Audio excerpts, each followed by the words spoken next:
guys, welcome back to my channel. So this is my client tutorial with my client China here. I really hope you love this look. If you want to see how we did it, then you know what you have to do. Keep on watching. So I have already done her eyebrows, prepped and primed her skin. I am going in with the NYX white base, eyeshadow base. And a tip on this eyeshadow base is to be very light-handed with it.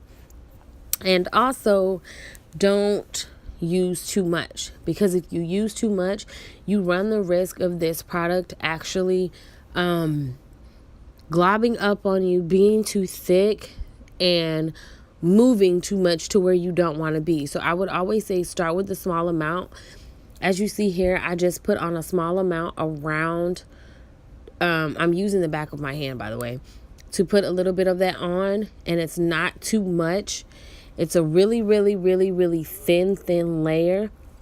And the reason why I did it this way, because I've used this product before, and at first I didn't understand it, didn't know it. So now that I know about it, I'm actually using it a lot more, because I understand you have to actually put this product exactly where you want it to be, where you want the most pigment, and then you actually want to blend it out. But if you put too much product on it, it's like it's sliding all over the place. It's too much. And then the product, when you get ready to blend it out and tap it down for you to apply the shadow, it's going to move, and your blending is going to like be never ending. So another thing about this particular video is that me and my client China actually had way too much damn fun, because there's some points where you're gonna miss some of the eyeshadow, but I will explain that to you. And I'm using a very select amount of products, not too many products. I want this to be as natural as, not as natural, but I want the eyes to pop more, because this is about her having monolids. So if you don't know what a monolid is, it's basically where the person pretty much doesn't have any, when they open their eye, there's not much of the eyeshadow or whatever that you can see. So it's kind of like she lifts up her eye and it kind of goes up into her crease, like completely taking everything away. So because she has so much eye canvas to work with, I opted to do an halo eye look. And the first shade that you saw me put down was from the Juvia's Place Zulu palette. And now you see me using the Sephora, the lightest golden shade in that palette, because I didn't want anything to be too contradicting and conflicting on the eye makeup. Because I'm going to put a shimmer in the middle. So I didn't want too many colors going on. So I used the brown and I transitioned that really well, and in her transition color. And now I'm applying that pink shade right into like the C, the upside down C, which makes the halo. So you're going to see me do that on both sides. What you're not going to see me do is add the purple out of that exact same palette right on top. After blending out the pink to the gods, I'm going to go ahead and add a purple right on top of that, and I'm going to blend that as well to the gods. I'm not going to take away from the brown that I put down, which actually on her skin tone actually comes up a little bit of orangey, but it's actually the brown one in that palette. It is not the orange. I'm using a Real Techniques to really buff and blend that all the way in and blend out those really harsh lines. Now, the cool thing about this makeup tutorial is that I had no idea that blending those two particular colors together would give me some type of iridescent purpley pinkish looking color. When those two colors are blended together, they make this really pretty color that I don't think I've ever seen, or I may have seen, but it came from somewhere else. Now, I don't know if that color is coming up the way that I want it to on camera. So hopefully in the pictures or on my Instagram, if you follow me at Bold MUA, where I posted them, that you could really see the color in the look, like how pretty that is. So after I blended all those colors out, I actually took that same pinky mauve looking iridescent color. It's the only one that's in that. Well, it's not the only one, but it's the only pinky looking iridescent color in that palette. And I placed that right in the center of her lids. And I went back with some more purple and pink and blended out those edges. Well, actually what was ever left on the brush, the blending brush. So now here I'm actually adding the NYX Total Control Liquid Drop Foundation in shade number 17. To you on camera, it may not seem like this is her shade, but it actually looks really pretty, and it actually is her shade. Me and her debated about this, and I think I kind of said that I was wrong, but I still kind of believe that I'm right. And I opted to use a buffing brush, and I'm using my Real Techniques buffing brush. And the reason why I did not use a beauty blender was because I felt like with this particular foundation, the beauty blender kind of takes away from the luminosity of this foundation. So I wanted to keep that luminous and just blend it out. And because she has such even, beautiful, healthy skin, it came off really, really pretty. And so I was able to put the product on around her eyebrows. I kind of did the line just to make sure I got it in there, but then I actually went back and I'm making sure that I'm blending everything together. I'm kind of using a lot of circular motions to achieve that, and I'm just going to keep on blending. I don't want anything to compete. I want to make her eyes be the actual focal point, although we did do like a berry ombre-ish sort of lip.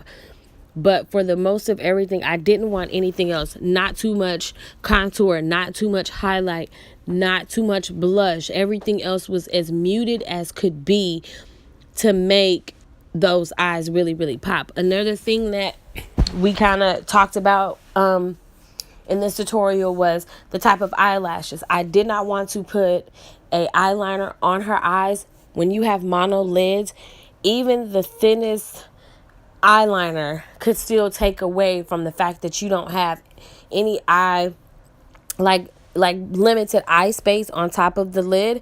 So I didn't want to take away, and so I thought some thin eyelashes would work really well, but she kind of she loves her thick. So we did this thing where we did this all kind of compromising situation where she got the thick eyelashes, but she also got her fullness. But the eyelashes that I particularly picked were ones that you can still see through. That is key for someone with mono eyelids. You want to make sure that the lashes that you're using, that the eyeshadow can still be seen, that it's not being taken away by something heavy. So that was one thing. And I actually think that doing it when you do a client tutorial or you do your client's makeup, I actually think that it's really, really, really, really important that you have dialogue during the entire process. Because if you don't, how do you know 100% that your client is loving what you're doing? If you don't, how do you know what they like? She taught me so much while I was doing her makeup, like specifically how she likes her brows or anything like that. And it's like you actually need to have a conversation with people to make sure that you're giving them what they're paying you for and what they want. And remember, it is makeup. You can go as light, as crazy, as wonky, or whatever as you want. Just remember that if they don't like it, you can take it off and start over. If you're not pleased with it, you can take it off and start over. It's not the end of the world. It's not the end all, be all of everything. You can go back and rectify a situation. So just keep that in mind and make sure that you are communicating with your client, because you don't want them to feel a certain way. You don't want them to be unhappy and pay you and walk away and never use your services again. You do want them to call you up and recommend you to someone else. And I think the rapport that she and I had is one that I want to have with all my clients. I want them to enjoy themselves while they're sitting in my chair. So a lot of dialogue going back and forth, making sure that we understood each other and things like that. It was like so much fun. That's, again, like I said, that's why y'all missed some of this video. But anyway, so another good brush to use also is that EcoTools brush that I have right there. And that brush is fabulous. Okay, so I'm using that, I believe, to put on her contour. No, not her contour. Her contour. And that is a really, really soft brush, and it's also kind of precise, and it's really good for blending. So I didn't go heavy on her contour. I wasn't trying to give her like the skull face, like sucked in cheeks or whatever. I just wanted to just give a little bit of dimension to her face, because remember, once you put the foundation on, if you don't add anything else, your face is flat. So by adding the contour, which is what that does, pops out other features in your face, I wanted to just do that very, very lightly. So here I'm just using a Wet n Wild brush, and I'm using the Romantic Rose by Milani blush, and I just did that very subtly, nothing too heavy. So I really, like, y'all don't understand how much I really, really love this look. I think I really wanted to recreate this look on myself, but I didn't, because I wanted to make sure that I posted this first. I'm also going back in with a little bit of that pink, because of the pink that I'm using, highlight. But as you can see on camera, like, I didn't go crazy with it. You not blinded. You don't need surgery. You don't need your blue blockers on. It's not too much. I did everything really, really subtly, because I felt like those eyes, like, they needed their own moment. And I gave them their own moment.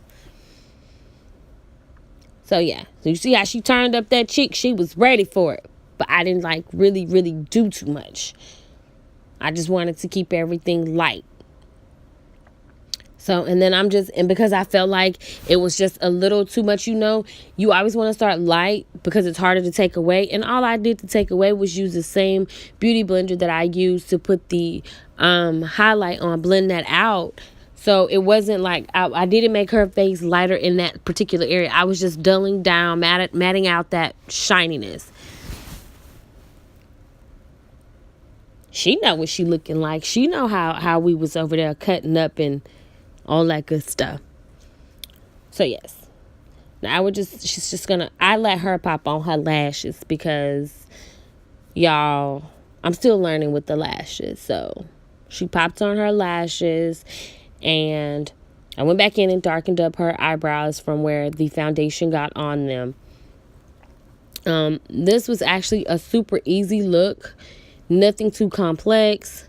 I did clean up the fallout and to make her line a little bit more crisper. I cleaned that up with the wet wipe before I put not a wet wipe, but a makeup wipe. I did that before I applied the foundation. And now we're going to use the Urban Decay palette for the lip.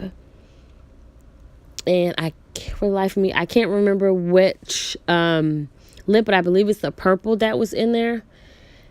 And a lighter shade. I can't remember the names, but I will link everything down below in the description box. I think I used a lighter purple and a darker purple, I believe, or a pinky looking color. But yeah, so I really hope that you guys enjoyed this tutorial. I hope that it was kind of informative. Like, we wasn't drinking wine, but we should have been, the way that we were acting, the way that part got cut out of the video. But I really hope that you understood everything I was talking about and trying to, say to you, so that you could just take the tips and tricks and use them in your own craft and do whatever you need to do like that. Like, don't, have the lipstick palette blocking the camera so people can't see.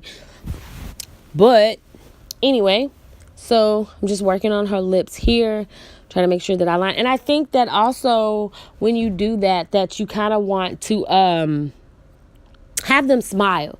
Have your client smile, because it actually stretches out the lips, and then you don't get the creases and the crevices, and then you can kind of do a smoother application than versus them just sitting there with their lips pursed together, and then you kind of want them to open their lips. So, I mean, you have to direct your client a little bit too, to let them know what you need from them to maximize on what you're giving, the services that you're rendering. So yeah, but China was cool, y'all. Y'all can go and follow her also on Instagram. Her name on Instagram is Uncommon Treasure. She is also an hairstylist. Okay. So I really hope you guys enjoyed this video. This is the final look, and if you could tell, you see those those purples and pinks together. I really hope you like this video. Don't forget to like, thumbs up, subscribe, and send me some comments. And don't forget to follow me on Instagram.